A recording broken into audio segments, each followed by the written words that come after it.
Harry, one of the things we discover both in Luke and Acts is that Luke seems to be concerned about geography. I think not in terms of geography lessons, but as a kind of organizing principle to bring his themes together. And for these passages we're looking at now, Jesus is on a very long and somewhat convoluted trip to Jerusalem. And as he goes, my sense is that he takes time to instruct his disciples on some of the main themes that he thinks they will need to remember as they move from his presence to his presence in heaven. And we see some of those themes here. He tells them how they are to confess him, even when they're under threat, and some sense that discipleship will never be easy. There's more contemplation about the relationship between wealth and poverty, with the fool who puts all his stuff together and says, "Now my soul, take your rest." And Jesus has God say, God speaks again here, incidentally. God doesn't speak often directly. In God's most direct way, "You stupid fool." What are the themes, you think, that Luke is holding out for the nascent church to be thinking about as Jesus gives them these kind of parting instructions? Right. You've hit a couple of major things that are going on here. And it's rather difficult in these chapters of Luke, in the center of the long journey to Jerusalem, to see a simple thematic continuity. Luke seems to bounce back and forth, and he's probably picking up material from different sources. There's material in here, for instance, that reminds us of the Sermon on the Mount in Matthew, the lilies of the field passage, for instance, in Luke 12:22 and following, that we find in Matthew 6. So Luke is getting material from different places and sort of organizing it here in a kind of spiraling way. But he does seem to touch on a few key things, and you've mentioned them. One, the cost of discipleship. You have to reckon what it's going to take to be a follower of Jesus. And sometimes it's a very heavy cost. A little later on, we'll hear that you have to hate your fathers and your mothers. In Luke 14:25 and 26, "Whoever comes to me and does not hate father and mother, wife and children, brothers and sisters, yes, even life itself, cannot be my disciple." That's pretty heavy stuff. Very heavy stuff. And it's much more pointed than the parallel in Matthew 10.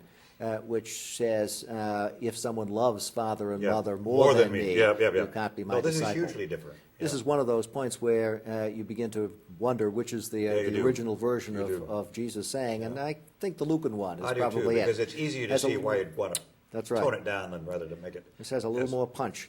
Mean so, as it is. In any case, this is one of the themes that runs through these chapters. Don't preach that for Mother's Day. No, I would have warned you on that one. It wouldn't be a temptation.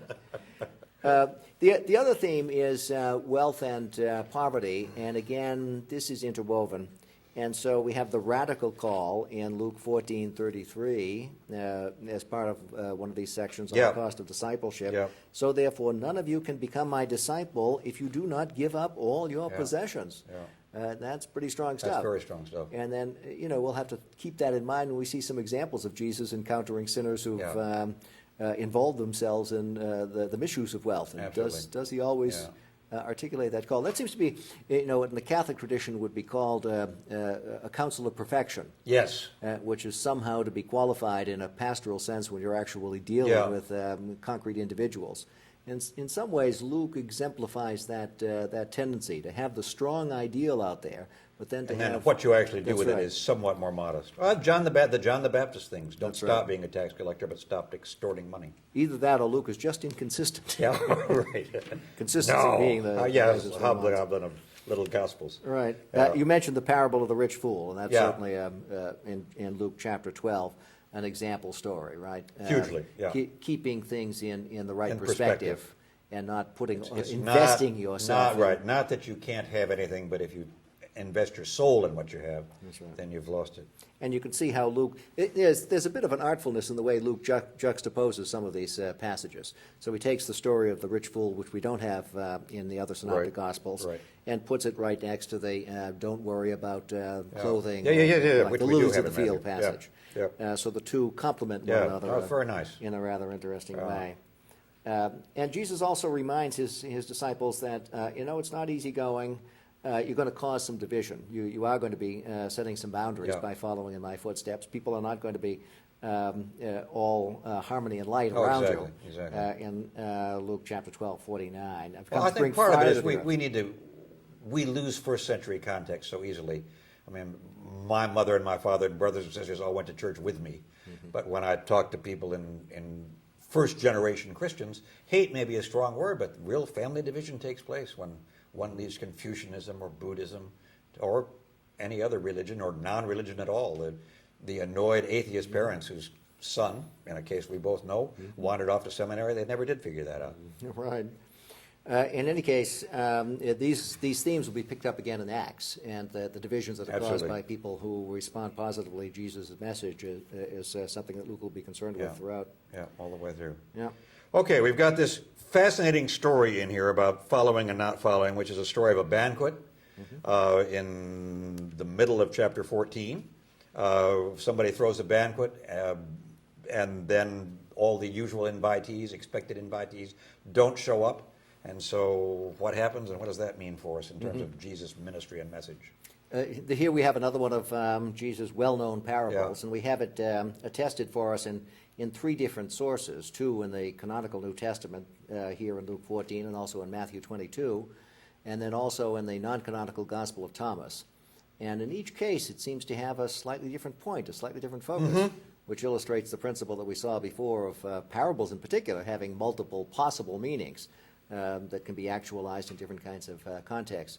Just for contrast, Matthew in Matthew 22 seems to be focusing on this as a parable of life in the church. Matthew is big on very huge church. on life in the church, yeah. And as a kind of coda to the parable, we have the little story of the wedding garment that's askew. Right. And so it's cast in Matthew as a wedding feast rather than a general banquet. And someone gets in who doesn't have the appropriate garment and, is going to be punished for it. My wife's worst fear of going out to dinner with me. Missed the dress code note entirely. Yeah. Luke doesn't seem to have that concern. That is, not thinking about church order and sorting out the wheat from the chaff within the church, but really focusing on one of his key themes, a kind of radical inclusiveness, a radical compassion for those who are poor and needy. So the story goes, someone gave a great dinner, not a marriage feast, but just a dinner, an ordinary banquet, and invited lots of people, all of whom have good excuses. And then, the master sends out twice his slaves to get people to fill the places at this banquet. So one of the things I think Luke has in mind is his reading of salvation history. There is a reflection on the theme that's going to occupy Acts of the relationship between this new community of believers and those who reject. And we've seen this before at a couple of points in Luke, that elements of the teaching and action of Jesus foreshadow what's going to happen in the life of the church. And I think this parable is in some ways structured to foreshadow that. And at the same time, it's structured to reinforce what Luke has been talking about in many cases, that the gospel is focused on compassion, on outreach, and to the surprising to the marginalized. And so I think that's here too. So once again, we have this complexity about parables. The multiple facets that you can see, even within the Lucan context. And I think what's interesting about Luke is that he is sensitive to the multiple meanings of parables in a way that I think Matthew is not. I think that's right. Matthew tends to allegorize the parables. And this means that, and this means the other. That's right. And Luke is a little reticent to do so in many cases. I think that's true. And I think this is an example of that. Is there any way in which you think first century people read this as the latecomers were the Gentiles and the first two sets of invitations went to the Jews, and now at last we're bringing the Gentiles in? It could be Jews, Samaritans, and Gentiles, who knows what. But I mean, there is that structuring of the story of the church in Acts, that the message goes out first to the people in Jerusalem, and then to the Samaritans, and then finally to the Gentiles. And there's resistance almost at every step of the way. But nonetheless, the Spirit moves things along and moves it toward that greater boundary. Remember, that's part of the kind of overall structuring of the whole narrative of Luke and Acts, to give it a kind of geographical framework that focuses larger and larger. Well, in the Gospel, it focuses on Jerusalem. And then everything winds up there, and then it's like the Big Bang, right? You have the resurrection, and things go out, and Luke draws the stages. Absolutely. Jerusalem, Samaria, Rome, etc. Or Antioch and Rome. And so there's something of that, I think, hinted at in this parable. So at the end of the story, when Paul's in Rome, end of Luke and Acts, Is Jerusalem still in, or have we left Jerusalem behind and we're now a gospel for the Gentiles only? It's rather interesting, it seems to me, that the book of Acts ends in a way that's similar to the parable of the Good Samaritan. Not the Good Samaritan, the Prodigal Son. Prodigal Son. And we're going to be talking Yeah. about that next, Yeah. so I'll wait until we talk about Fair enough. the Prodigal Son before giving Fair you an enough. answer All there. right. But it's interesting on Jerusalem that in the context of the parable of the Great Supper in Luke 13, we have the saying of Jesus about Jerusalem as a place where prophets are killed. Yeah. Picking up that theme of Jesus as a prophet and the successor Yeah. of the prophets, Jerusalem is the focal point of his ministry, something that we've heard about on this Absolutely. journey to Jerusalem. Absolutely. And Jerusalem is somehow standing under some sort of judgment Yeah. because of its rejection of And Jesus. his lament at the time of the That's triumphal entry, which we'll come to in a few minutes. Right, right. So there is that element in Luke, but I don't think it's quite as final as some would make it to Okay. be. All right. Thank you.